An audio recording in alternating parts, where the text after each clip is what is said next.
Hey everyone, this is Caly. Welcome back for another card tutorial. Today I have an interactive card for you, combining some older and newer sets.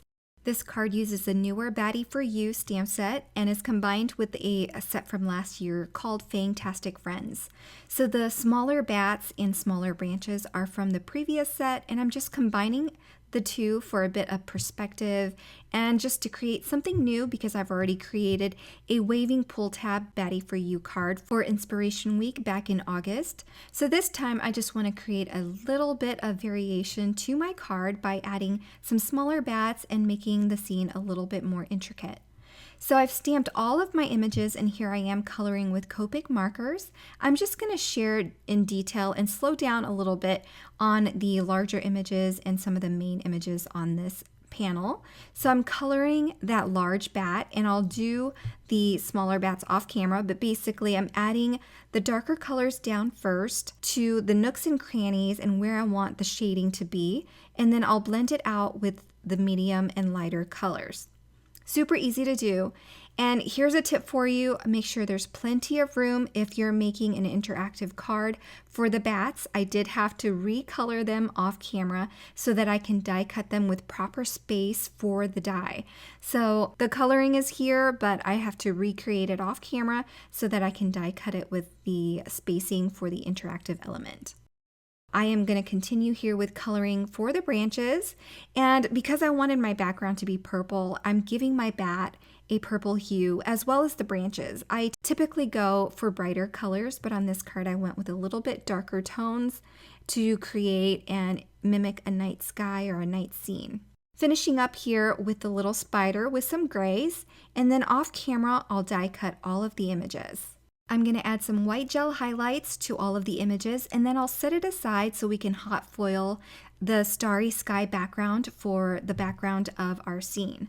This is the starry sky background hot foil plate, and I'm using some glimmer hot foil in speckled prism. So I'm going to lay that down first, and then I wanted to mask off an area for the moon that we're going to be ink blending later.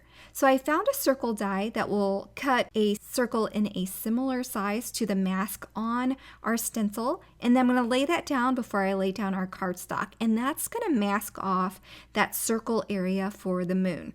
So I've turned it on and I'm waiting for my platform to get ready here, and once that light stops blinking, I'm going to go ahead and undock it, run it through my die cutting machine and redock it, and then I'm going to peel away that foil. And here we have a really cool starry sky background, and because I put down that piece of circle cardstock in place, what's foiled is going to be taken away, and then we have an open area there where we can ink blend a moon for the background later. So I started ink blending here and I forgot to put my mask in place. So I'm going to go ahead and put that on there. It's okay if there's a little bit of that Victorian Velvet Distress Oxide ink there. Our scene is going to be busy enough that it's going to cover up a lot of imperfections like that. So I ink blended the whole thing with the Victorian Velvet, and then I'm going to go in with some Villainous Potion here for the center portion of my card. And I do go all the way up to the top because I really want those colors to blend together nicely. And I'm going to finish off here with some chipped sapphire at the top. And then using a piece of scrap cardstock, I'm going to ink blend the top a little bit. I'm going to need a little pull tab indicator for my mechanism, so I went ahead and ink blended that while I had the inks out. Now using this nighttime sky stencil, I'm going to go ahead and stencil on the moon. I'm using some Lost Shadow ink, and then for the textured areas of the moon, I'm using a heavier hand for the first layer of the moon crevices, and then I'll ink blend the second layer with hickory smoke. Now going back in with the chipped sapphire, I go ahead and ink blend some clouds in the background.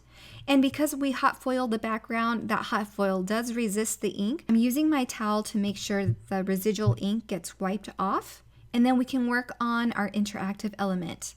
This is the waving pull tab starter set. So there are a few dies. You want to die cut that pull tab in white as well as the stabilizer, which is that smaller piece in white.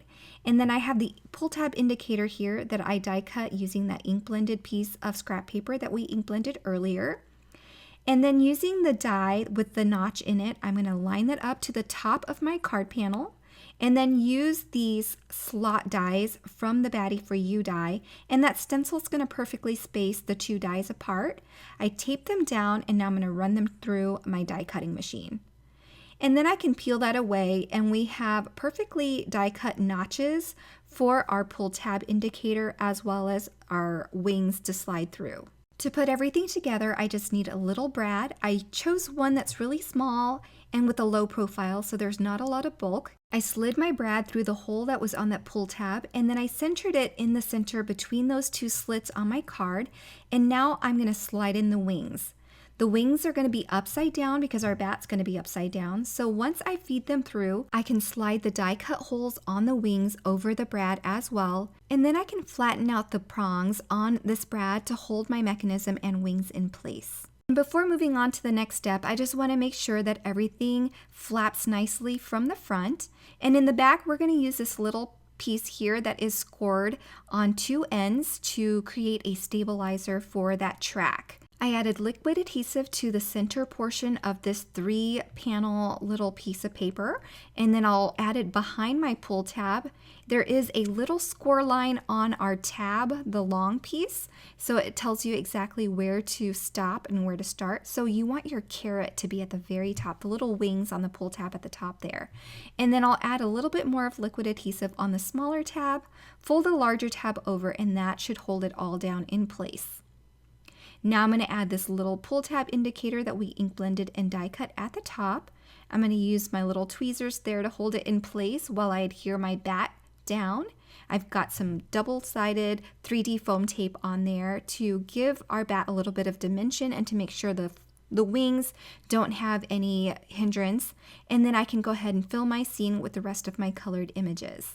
Once everything is in place, I'm going to go ahead and trim off the excess of the branches, and then I'm going to add double-sided foam adhesive to the rest of the negative area on the back, making sure not to add any adhesive to our pull tab, and then adhere that to a card base.